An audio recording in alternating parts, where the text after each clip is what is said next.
तो हेलो बच्चों, welcome back to your channel Zeal India education. कैसे हैं आप लोग? मैं उम्मीद करता हूं सभी बच्चे अच्छे होंगे, मजे में होंगे, अच्छी पढ़ाई चल रही होगी। मैं आपका सोनू सर आपके लिए बच्चों। चलिए, तो आज करंट इलेक्ट्रिसिटी के सीरीज को आगे बढ़ाते हैं और आज हम लोग डिस्कशन करेंगे करंट डेंसिटी के बारे में, देन कंडक्टेंस, देन कंडक्टिविटी, सबके बारे में आज डिस्कशन करने वाले हैं। ठीक है, तो पहला टॉपिक हमारा करंट डेंसिटी है। सो बच्चों, करंट डेंसिटी क्या होता है वो समझ लीजिए आप लोग। सिंपली करंट डेंसिटी का फॉर्मूला होता है कि किसी भी कंडक्टर के अंदर करंट का फ्लो पर यूनिट एरिया जो होता है वही करंट डेंसिटी होता है। मतलब I per unit area is called current density. ठीक है, अच्छा, लेकिन जब हम इसको प्योर फॉर्म की बात करेंगे, मान लो ये कंडक्टर है, ठीक है, कंडक्टर में करंट ऐसे फ्लो हो रहा है, ठीक है, और एक मैंने एरिया यहाँ पे फिक्स कर लिया है, ऐसा मान लो ये कोई सर्कुलर एरिया है कोई, ठीक है। ध्यान रखना, ये क्या है, करंट ऐसे फ्लो हो रहा है, ये सर्कुलर एरिया है, तो इस सर्कुलर एरिया का एरिया वेक्टर क्या होगा? सामने की तरफ होगा। बोलो, एरिया वेक्टर क्या होगा? इसका एरिया वेक्टर क्या होगा? सामने की तरफ होगा। एरिया का फेस ऐसा है ना, ऐसे एरिया वेक्टर सामने की तरफ, ठीक है। सो इस सरफेस से बहुत सारी चार्जेस पास हो रही होंगी, बहुत सारे चार्जेस फ्लो हो रहा है ना बेटा, चार्जेस पास हो रही होंगी।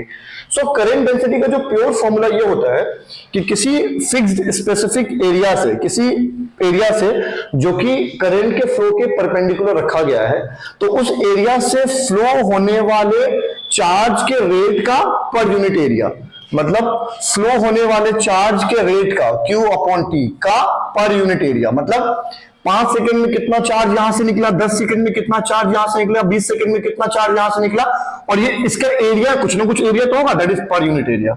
इसी को कहते हैं क्या मालूम? Current density. बात समझ आ रही है? सो इनडायरेक्टली आप देखोगे तो यहां पे charge per unit time electric current होता है। सो बच्चे क्या करते हैं कि इसको डायरेक्ट याद कर लेते हैं, क्या करंट पर यूनिट एरिया जो होगा वही क्या होगा? बोलो, वही क्या होगा? करंट डेंसिटी कहलाएगा। अगर मैं यूनिट की बात करूं बच्चों, तो इसका यूनिट क्या निकलेगा? करंट किस में होता है बेटा? बोलो, एम्पियर में होता है। बोलो, क्या होता है? एम्पियर में होता है, एमपी में है, और एरिया क्या होगा? बोलो, मीटर स्क्वायर में। सो करंट डेंसिटी की यूनिट अगर हम निकालेंगे तो क्या होगा? ए क्या हो? एम्पियर के लिए ए, और मीटर है, मीटर, तो मीटर स्क्वायर नीचे है, तो मीटर स्क्वायर नीचे ऊपर क्या होगा? पर हो जाएगा, और मीटर स्क्वायर क्या आएगा? स्क्वायर आ जाएगा। तो इसको हम ऐसे भी लिख सकते हैं, एम्पियर क्या? मीटर का इनवर्स पावर 2, ठीक है, -2। क्लियर है क्या? सो this is what? Unit of current density. बात समझ आ रही है? चलिए, अब क्या करूंगा, अभी मैंने आपको जो इसका डेफिनेशन बताया है वो ये बताया है कि जब करंट के डायरेक्शन में कोई एक कंडक्टर के अंदर एक फिक्स एरिया है ले लिया गया जो कि करंट के फ्लो के 90 डिग्री पे परपेंडिकुलर रखा गया है, तो इस परपेंडिकुलर एरिया से निकलने वाले चार्ज के रेट का per unit area current density कहलाएगा। ठीक है, मतलब कि जैसे 2 एम्पियर करंट पास हो रहा है, ठीक है, 2 एम्पियर करंट पास हो रहा है, और जो एरिया है जिस कंडक्टर के अंदर एरिया वो है, मान लो वो भी है 2 मीटर स्क्वायर, तो करंट डेंसिटी कितना निकल के आएगा? बोलो, कितना निकल के आएगा? 2 एम्पियर करंट पास हुआ और 2 मीटर स्क्वायर के एरिया से हुआ, ठीक है, तो आंसर कितना निकल के आएगा? 1 एम्पियर पास हो रहा है, कितने? हर मीटर स्क्वायर पे, कितने पे? बोलो, 1 मीटर क्या? 1 एम्पियर पर मीटर स्क्वायर, ये आंसर यहां से निकलेगा। क्लियर है क्या? मतलब 1 मीटर स्क्वायर एरिया से 1 एम्पियर करंट पास हो रहा होगा, 2 मीटर स्क्वायर एरिया से 2 मीटर पास होगा, 3 मीटर स्क्वायर एरिया से 3 मीटर पास होगा, 6 मीटर स्क्वायर एरिया से 6 एम्पियर पास होगा। बात समझ आ रही है? सो this is called current density. बात समझ आई? चलिए, थोड़ा सा इसका स्पेशल कंडीशन समझ लेते हैं। चलिए, मान लो कि अभी यहां पर क्या किया गया, मान लो बच्चों कि जो करंट का डायरेक्शन था ये ऐसे, ठीक है, ये करंट है, मैंने क्या किया कि जो परपेंडिकुलर एरिया था उसको इस बार मैंने थोड़ा सा, अभी ऐसे था ना, ऐसे ये था ऐसे, ठीक है, अब मैंने उसको थोड़ा ऐसे इंक्लाइन कर दिया, ऐसे कर दिया मैंने।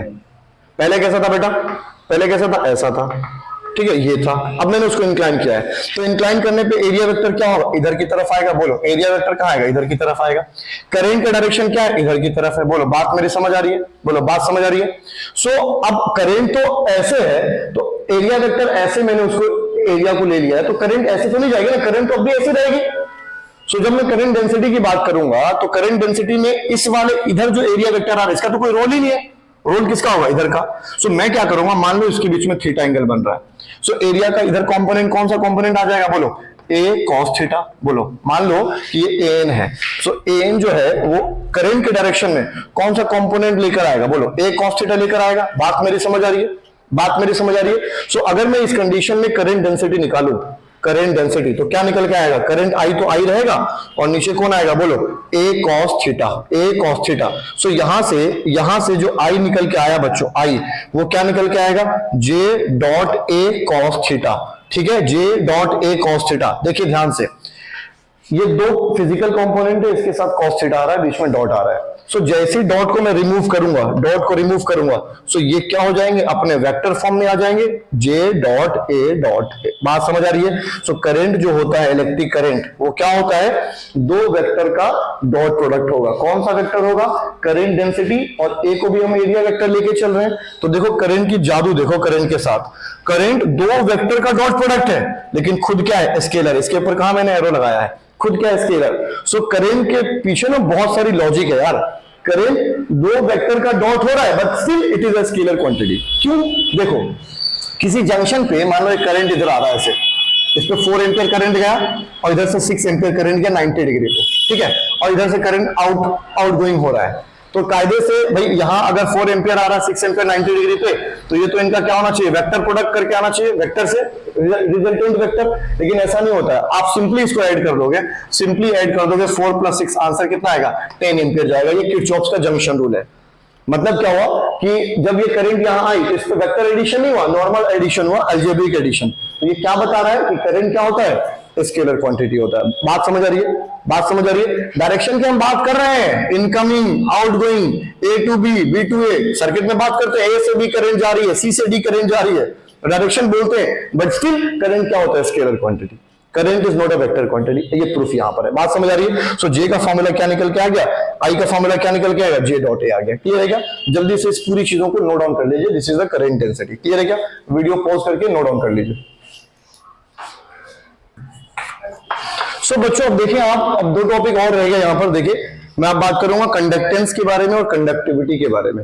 बेटा कंडक्टेंस क्या होता है, कंडक्टेंस क्या होता है, रेसिप्रोकल ऑफ रेजिस्टेंस। किसी भी कंडक्टर के, किसी भी रजिस्टर के रेजिस्टेंस का जो रेसिप्रोकल होगा वो क्या कहलाएगा, कंडक्टेंस कहलाएगा। सो जी क्या होता है, जी इज इक्वल टू 1/r होगा। जी की यूनिट क्या निकलेगी, जी की यूनिट क्या निकलेगी बेटा, नीचे रेजिस्टेंस है तो रेजिस्टेंस किस में निकलेगा, हमेशा ओम में निकलेगा।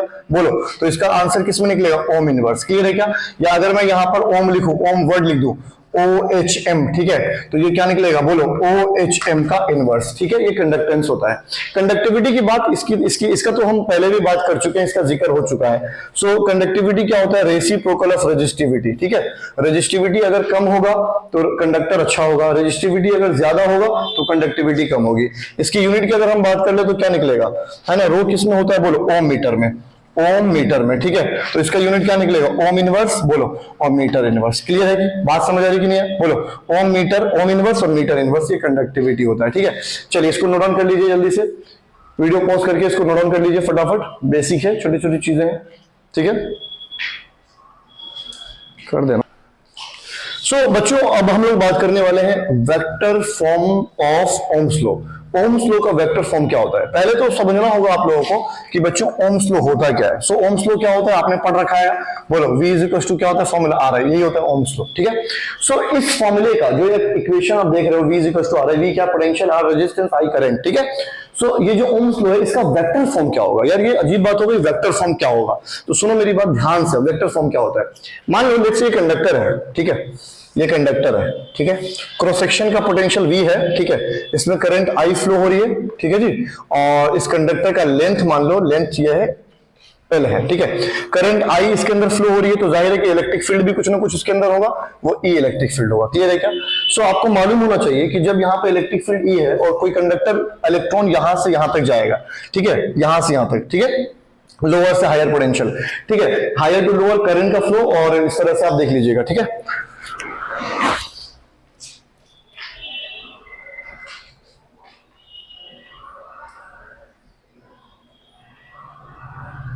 सो अब देखो यहां पर बच्चों हम लोग क्या करेंगे कि एक कंडक्टर मान लो, ये कंडक्टर है, ठीक है, और कंडक्टर का लेंथ L माना, और पोटेंशियल क्रॉस सेक्शन पे कितना है, वोल्टेज इसका पोटेंशियल V है, करंट I फ्लो हो रही है, करंट I फ्लो होगी तो जाहिर सी बात है इलेक्ट्रिक फील्ड भी उसके अंदर कुछ डिसिपेट होगा। ठीक है, सो इलेक्ट्रॉन का फ्लो लोअर से हायर पोटेंशियल हो रहा है। अच्छा, इलेक्ट्रॉन अगर कोई यहां से यहां तक फ्लो होगा, मान लो सॉरी इधर से इधर, करंट इधर है तो इधर से इलेक्ट्रॉन का ये कन्वेंशनल करंट है ना, इलेक्ट्रॉनिक करंट, कन्वेंशनल करंट, सबको मालूम होगा कि इलेक्ट्रॉन का फ्लो जो होगा वो करंट के अपोजिट होगा, ठीक है। सो इलेक्ट्रॉन यहां से यहां तक आएगी, जब ये इलेक्ट्रॉन यहां से यहां तक आएगी, एल लेंथ का डिस्टेंस कवर करना होगा, ये इलेक्ट्रिक फील्ड, तो जाहिर सी बात है आपको मालूम होगा कि पोटेंशियल जो होगा, potential on moving from A to B, मान लो मैं ए टू बी कह रहा हूं, पोटेंशियल कितना होगा, इसको नाम दिया मैंने ए, यहां नाम मैं इसको ए दे देता हूं, ठीक है, या एक एरिया के लिए यूज होगा तो इसको पी नाम दे दो, ठीक है। पी तो कहीं यूज नहीं हो रहा ना, इसको क्यू, ठीक है। तो समझ, क्योंकि ए जो है ना एरिया ऑफ क्रॉस सेक्शन के लिए हम लोग इस्तेमाल करते हैं, सो यहाँ पे ए लिखना अच्छी बात नहीं है, ठीक है। सो ये पी पॉइंट है और ये क्यू है। मान लो कि इलेक्ट्रॉन ने पी से क्यू पर गया, वो electron potential on moving from P to Q, बताओ कितना पोटेंशियल होगा। आपने पढ़ा होगा कि जो इलेक्ट्रिक फील्ड होता है वो पोटेंशियल पर यूनिट लेंथ होगा। सो पोटेंशियल अगर मैं लिखूं यहाँ पर वी, तो वी कितना निकलेगा, बोलो बेटा, बोलो बेटा क्या निकलेगा, ई इंटू एल लिख सकता हूं ना यार, मैंने v equal to E into L, इसको नाम दिया मैंने फर्स्ट कंडीशन। बोलो कोई दिक्कत वाली बात है क्या, लिख सकते हो ऐसे, बोलो बात समझ आ रही क्या, मैंने क्या लिख दिया, v equal to electric field into length, ठीक है। सो अब देखो ध्यान से, अब एक बात समझिए ध्यान से, ये मैंने पोटेंशियल लिख दिया according to physics, when charge is moving from this point to Q, so electric field E interaction हो रहा है, तो एल लेंथ पे क्या पोटेंशियल होगा वो लिख दिया मैंने। नाउ वी नो, हम जानते हैं कि पोटेंशियल जो होगा ओम्स लॉ को अप्लाई करके V is equal to R I भी होता है, बोलो लिख सकता हूं, पोटेंशियल तो ये भी होता है यार, V is equal to R I, तो ये भी पोटेंशियल और ये भी पोटेंशियल, क्या कर दूं, दोनों को बराबर कर दूं। तो दोनों को जैसे ही हमने बराबर किया, कंडीशन क्या निकल के आएगी, देखना ध्यान से देखते रहना, ई एल है और आर आई है, मैंने दोनों को बराबर कर दिया। सो मैं इसको लिख सकता हूं E इंटू एल किसके बराबर हो जाएगा, बोलो R इंटू आई, कोई दिक्कत वाली बात है क्या। सो E इंटू एल बराबर कितना निकल के आएगा, ये R है, तो R क्या होता है, बोलो रो एल अपॉन ए, कुछ याद आया, रो एल अपॉन ए, इंटू में क्या है, आई है। बोलो बात मेरी समझ आ रही है। मैंने क्या किया, ये भी पोटेंशियल ये भी पोटेंशियल, तो मैंने क्या किया, दोनों के पोटेंशियल को इक्वेट कर दिया, ई एल किसके बराबर हो गया, आर आई के। So E L is equal to कितना निकला, आर कितना होगा, rho L upon A, L से भाई साहब क्या हो गए, ये खल्लास हो गए, तो क्या बचा, बोलो क्या बचा, ई आ गया इधर और कौन बचा, बोलो रो है और कौन है, आई अपॉन एरिया, अरे यार आई अपॉन एरिया, क्या एल से एल कैंसिल आउट हो गया। सो ई इज इक्वल टू क्या आ गया, बताओ बच्चों क्या आ गया, रो आई अपॉन ए, कोई बताएगा मुझे करंट अपॉन एरिया क्या होगा, ये तो करंट डेंसिटी होगी बच्चों। सो क्या निकल के आ गया, E इज इक्वल टू क्या निकल के आ गया, रो और कौन है आगे, करंट डेंसिटी, मतलब क्या हो गया, J हो गया। क्लियर है क्या, देखिए ये इलेक्ट्रिक फील्ड है, ये करंट डेंसिटी है। सो इलेक्ट्रिक फील्ड इधर है तो करंट डेंसिटी भी इधर ही होगा ना, मतलब क्या हो गया, इलेक्ट्रिक फील्ड और करंट डेंसिटी की डायरेक्शन सेम है। सो जैसे ही दोनों, अच्छा इलेक्ट्रिक फील्ड और करंट डेंसिटी वेक्टर क्वांटिटी भी है, सो मैं यहाँ इसको ऐसे लिख सकता हूँ, बोलो क्या लिख सकता हूँ, यहाँ मैंने वेक्टर लगा दिया, बोलो रो डॉट आएगा और यहाँ भी मैंने वेक्टर लगा दिया। क्लियर है क्या, बात समझ आ रही है। रो को इधर शिफ्ट कर दीजिए, रो को इधर शिफ्ट कर दीजिए, तो रो को इधर अगर शिफ्ट करूंगा बच्चे तो क्या निकल के आएगा, बोलो बोलो, नीचे रो आ गया और इधर कौन बचेगा, जे वेक्टर। ये क्या है, 1 अपॉन रो, 1 अपॉन रो तो कंडक्टिविटी हो गई, रेजिस्टिविटी का रेसिप्रोकल। सो रेसिप्रोकल यहां पर कितना आ गया, J, E upon rho is equal to J आ गया।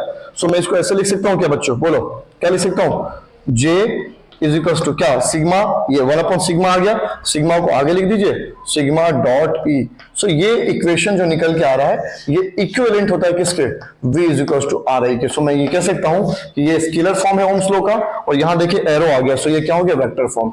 सो this is the vector form, J is equal to current density equal to conductivity dot electric field, ये क्या होगा, ओम्स लॉ का वेक्टर फॉर्म कहलाता है।